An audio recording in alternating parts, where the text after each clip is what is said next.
દોસ્તો સૌથી પહેલાં વાત કરવામાં આવે તો આ 2 દિવસ પહેલાંની ઘટના છે કે જ્યારે ચૈતર વસાવા કોઈ મુદ્દાને લઈને વિરોધ નોંધાવી રહ્યા હતા એવા સમયે પોલીસના કાફલા દ્વારા એની સાથે જે કાંઈ પણ વર્તણૂક કરવામાં આવી આખરે ચૈતર વસાવા અને પોલીસ વચ્ચે જે ધમાલ થઈ હતી અને ત્યારબાદ એમની ધરપકડ કરવામાં આવી હતી અને જે કાંઈ પણ તસવીરો છે સોશિયલ મીડિયા પર ફેલાઈ હતી ત્યારે એફઆઈઆર નોંધવામાં આવી છે. એના વિશે મેહુલ બોગરાએ કહ્યું છે કે આવી એફઆઈઆર ખોટી હોય છે, આખરે એમાં ઉપજાવી કાઢેલી વસ્તુ હોય છે. આવું ચૈતર વસાવાની સાથે મેહુલ બોગરાએ કહ્યું હતું અને આખરે આ તમામ વિડીયો જે છે સોશિયલ મીડિયા પર ખૂબ વાયુ વેગે ફેલાઈ રહ્યા છે.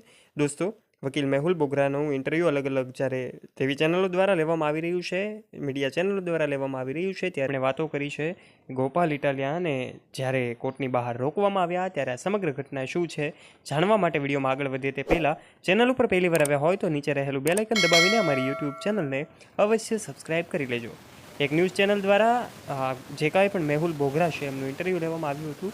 એમને પૂછવામાં આવ્યું હતું આખરે આ સમગ્ર ઘટના ચૈતર વસાવાની ધરપકડ અને ત્યારબાદ ગોપાલ ઇટાલિયા જે છે એમને કોર્ટની બહાર રોકવામાં આવે છે.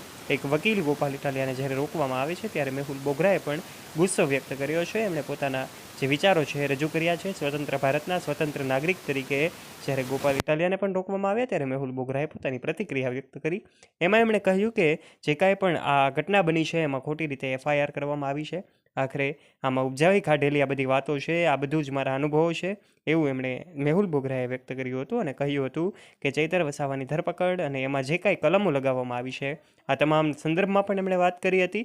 સમગ્ર ઘટના સોશિયલ મીડિયા પર છેલ્લા કેટલાક સમયથી ખૂબ વાયુ વેગે ફેલાઈ રહી છે. જ્યાં જુઓ ત્યાં ચૈતર વસાવાના વિડીયો વાયરલ થઈ રહ્યા છે. એવા સમયે સુરતના જાણીતા વકીલ મેહુલ બોગરાએ પણ પોતાની પ્રતિક્રિયા વ્યક્ત કરી છે અને કહ્યું છે કે આ એફઆઈઆર ખોટી રીતે ઉપજાવી કાઢેલ છે.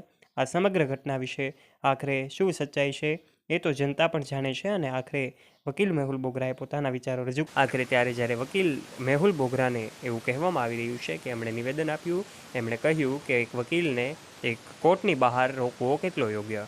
આવતીકાલે એલએલબી કરનારા વિદ્યાર્થીઓને શું સમજવું કે પોતે કોર્ટમાં વકીલાત કરવા માટે નહીં જઈ શકે તો એ ક્યાં જશે. વકીલો માટે જ્યારે આ પ્રશ્નો ઊભા થયા છે ત્યારે એમએલએ ચૈતર વસાવા અને એમએલએ ગોપાલ ઇટાલિયા જ્યારે લોકોની વચ્ચે એમના વિડીયો ખૂબ વાયરલ થઈ રહ્યા છે એવા સમયે સુરતના વકીલ મેહુલ બોગરા પણ હવે એમનું નિવેદન આપે છે અને કહે છે કે આવું ક્યારેય પણ ચલવી ન શકાય. આ એક અયોગ્ય વસ્તુ કહેવાય.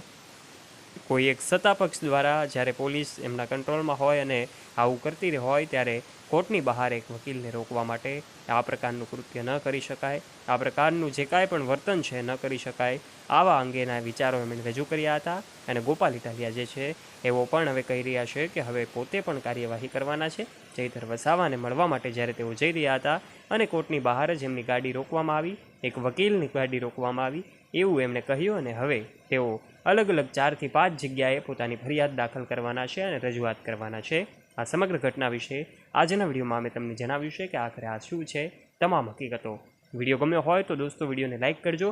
આપનું મંતવ્ય કમેન્ટ બોક્સમાં કમેન્ટ કરીને જરૂરથી જણાવજો. તમને શું લાગે છે કે આખરે આ બધી વસ્તુ કેટલી યોગ્ય છે.